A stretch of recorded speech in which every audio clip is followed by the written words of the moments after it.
ஒரு பிசின் தைலம் இருக்குது, சுகத்தை கொடுக்கக்கூடிய ஒரு தைலம் அங்க இருக்குதுங்க.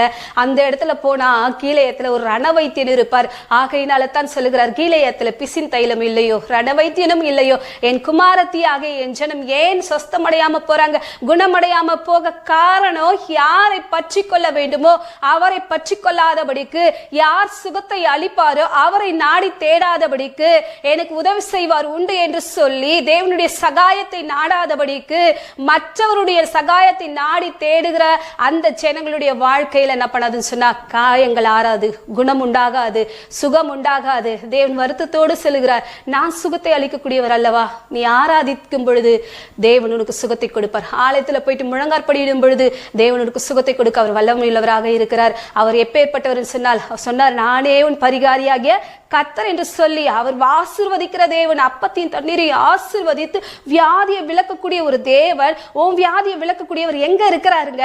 ஆலயத்திற்குள்ளாக இருக்கிறார். ஆகையினால தான் நீங்க ஒரு டாக்டரை தேடி ஹாஸ்பிட்டலுக்கு எப்படி ஓடி போறீங்களோ, அதை பார்க்கிலும் பரம வைத்தியர், பரிபூர்ணமாக முற்றிலுமாக சுகத்தை அளிக்கக்கூடிய யெகோவா தேவன், யெகோவா ராஃபா, சுகத்தை அளிக்கிறவர் ஆலயத்தில் இருக்கிறார் என்பதை அவரை தேடி நீங்க வர